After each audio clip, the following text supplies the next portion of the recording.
our first storyteller is a spiritual mentor. Let's have a big hand for Jim Sharp. A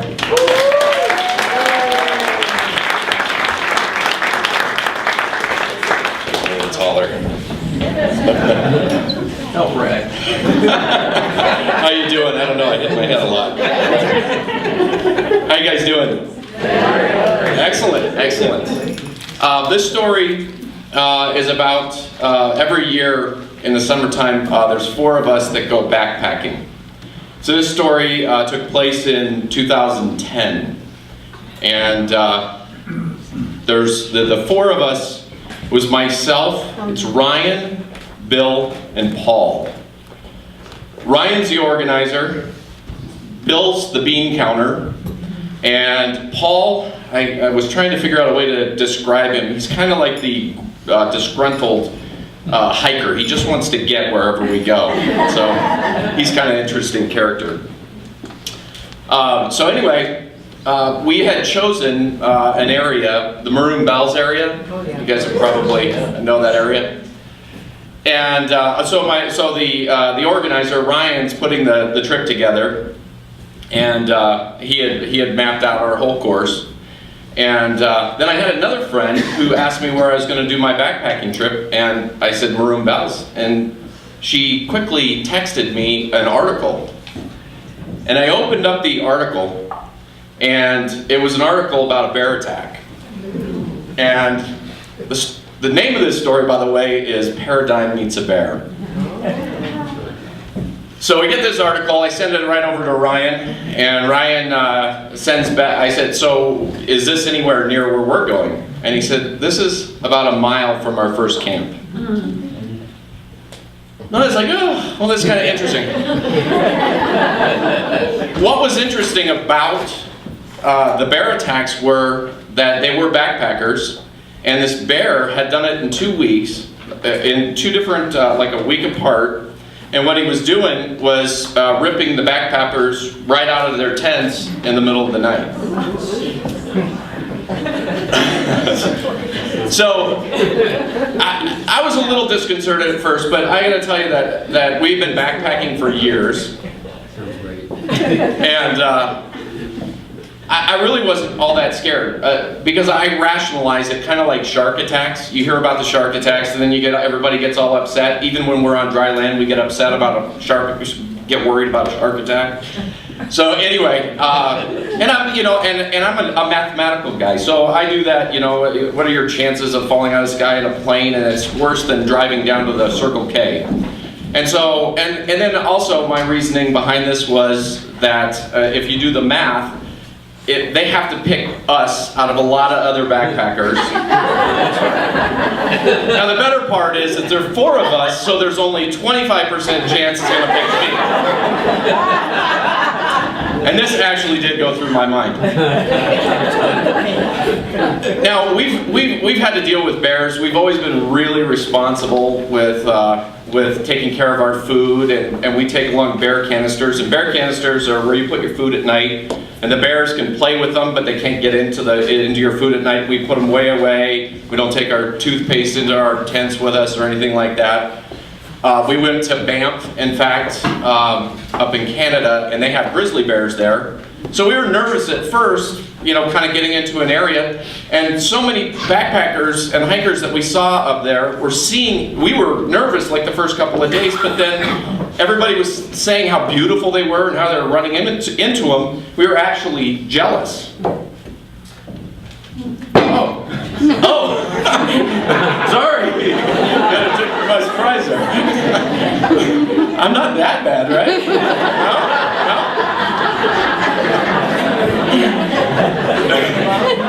So anyway, by the time we were leaving the Banff area, we actually wanted to see a grizzly bear. We didn't get to see one. And so it's never really been a concern. So we drive up there, we're real excited, we get all the guys together, and Maroon Bells, you know, now is so popular that you have to take a bus to the trailhead. And so we all have our backpacks on, and all the day tourists and everything are in the bus with us. And we start having these conversations. And they start, you know, asking us about, oh, you guys are going backpacking, and are you worried about the bears? No, not really. You know, we know how to take care of ourselves, blah, blah, blah. And so we're just still excited. We get off, we start going down the trail, and it's the first time I've been to the first trailhead marker, and on there is a piece of paper that says, bear incident with dates on it. It was the weekend before we were there. Still really nothing big. A couple of people actually said stuff along the trail about the bears. You know, we get started, we haven't backpacked in a while, whatever else, so we're tired by the time we get to our first campsite. And so we get there, it's a pretty busy area, you guys probably know, and so we kind of have this, we set up camp. Bill and Paul had the regular camping site, and then Ryan and I were right next to each other on the other side of the trail. And the thing about backpacking is that you want to go as light as you can. And so we usually bring some libations with us, you know, and so we're really excited to say that we're going to spread that out over the 4 nights that we'll be there. But then, with our legs tired and everything else, we think we could get a little bit more weight off. So, right? So we drink a little, you know, have a great time. There's no discussion about the bears. We're talking about everything else and having a great time. I think we had a fire, and then it's time to, you know, call it a night. So we crawl into my tent, and I'll describe my tent a little bit for you if you don't know about backpacking tents. I used to have a bigger backpacking tent, but I was talking to you about the lightness factor. So I bought this small tent, and for me, I'm kind of a big guy. Not huge, but I'm sort of big. As I'm laying in my tent, I've got about a hand width on both sides of me of the tent, and then the rest of it's surrounded by mostly mesh. And then on top is a rain fly, and then it's going to be my left, your right. The rain fly comes down, kind of opens up into like a little vestibule. So I get snuggled into bed, and when you're tired, just sleeping is one of the most wonderful things. So I get inside my tent, and I'm nice and cozy, and I drift off to sleep. And so, have you ever woken up in the middle of the night and you just are so comfortable, and then you look over at your clock and you see the time, and you're like, I still have like 3 or 4 hours of sleep left? You know what I'm saying? So I was snuggled up, and I just woke up, and my clock was the fact that it was pitch dark. I couldn't see my hand in front of my face this close. And that just made me feel so good, because I was like, I just got the best sleep, and I have an hour or 2 left. I didn't know what time it was. I couldn't even tell you what time it was, but I knew I had some more, so I just snuggled myself into my sleeping bag, just thinking, oh man, this is gonna be a great night of sleep, great hiking tomorrow. So I drift back to sleep. Now I'm startled and woken up by the sound of an animal outside my tent. And I knew 2 things for sure. I knew it was the bear. And second, I knew it picked me.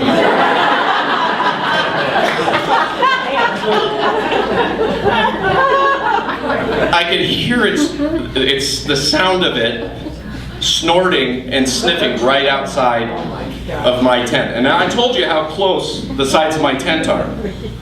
So now what's going through my head at this point is, what do I do? I've learned how to take care of myself in the event of a bear attack. If a black bear attacks you, you're supposed to just stay calm. A grizzly attacks, you try to defend yourself as best you can. Whatever else. I had all these different things about bears. I told you how prepared I was. Now I'm in my beautiful tent, which is now a prison. Because how do I get out? I couldn't even get out of it if I wanted to run. And if I did want to run, it was pitch dark, my heart was beating so hard. It was probably like the incline, like doing the incline, but probably even harder. And it was beating so hard that I thought the animal could hear my heart beating. It was that loud inside my head. So I sat there and I said, okay, what am I gonna do? I gotta make a decision here. So first thing I thought is, I am completely in grace with the God that I know, and I'm ready to go if this is my time.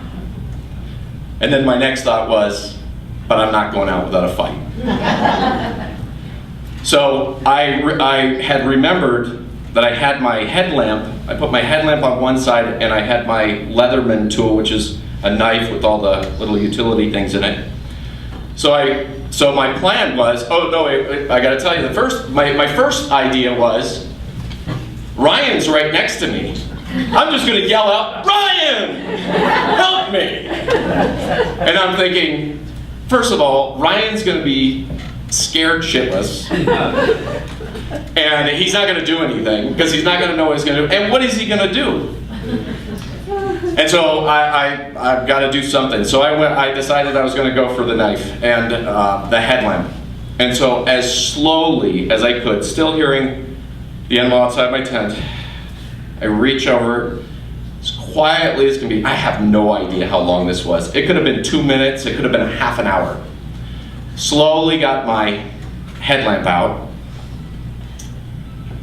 Got the Leatherman tool out, knew exactly where the sharpest and longest blade was.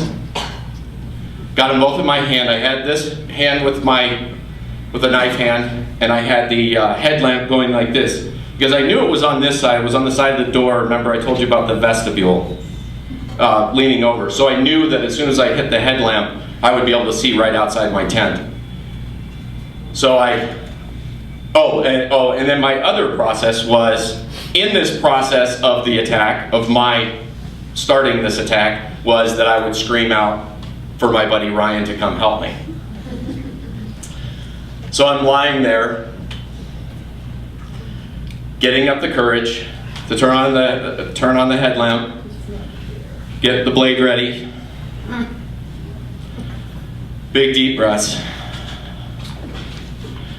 I flip on the headlamp and I yell, Ryan! Porcupine!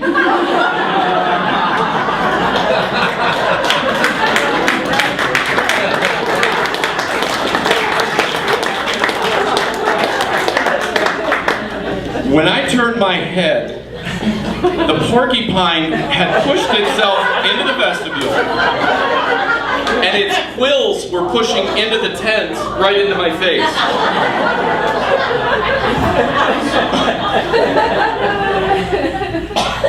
I was relieved. I was embarrassed. It was the craziest thing. And that little sucker, I scared him, and he walked out. What I figured out right off the bat was, he was licking my boot. And it came right back around. It came back underneath. I'm like, no, you've got to go. I'm freaked out. So I'm still laying here, and I haven't heard anything from my buddy Ryan yet. So I said, Ryan? Yeah? Are you awake? Yeah? Why didn't you help me? Dude, I was freaking out. I don't know what to do. So there was embarrassment, there was relief, and that was quite. So we had a little bit of discussion with Ryan about it. Didn't hear anything from the other two guys. So finally, get back to sleep, and wake up the next morning. And the hikers were coming through between us in the morning, and then we started kind of doing that bantering while we're still inside of our tents, and we started talking, and then Buddy Paul has to scream, how was the porcupine last night, Jim? Yeah, thanks for the help. So anyway, we start hiking, And I'm a very introspective kind of guy. I want to know what that adventure brought as a spiritual lesson for me. And what I took from that, and as we were doing this ascent up one of the passes, what came to me was that every other year, if this had happened, I would have immediately grabbed my camera and my headlamp and tried to take a picture of the animal outside. Because I've had little animals come around my tent before in the middle of the night. And, you know, if a little squirrel or a little rodent or whatever else, you know, I just want to see it. And it's never bothered me. But what was new this year? It was that I had new information that had gone into my psyche. And the new information had created new pathways and the way that I saw the world. And so now, this is such a huge lesson for me that I take all the time. In fact, just this week, I brought this back into my mind, that no matter what it is, whatever I put myself into, that becomes part of my reality and part of my psyche. And just to finish up and wrap this up, this past week, I've had a tough time sleeping at night. It's been kind of odd. I usually sleep wonderfully, have great dreams. And lately, I've been a little bit bothersome and a little bit stressed out. And what information has been going through my mind lately? Politics. And it doesn't really matter, you know, which side or whatever else. I've been allowing on Facebook and through friends, you know, that information to come into my psyche, and it's changed my reality. And my reality is stressed, and I can't sleep.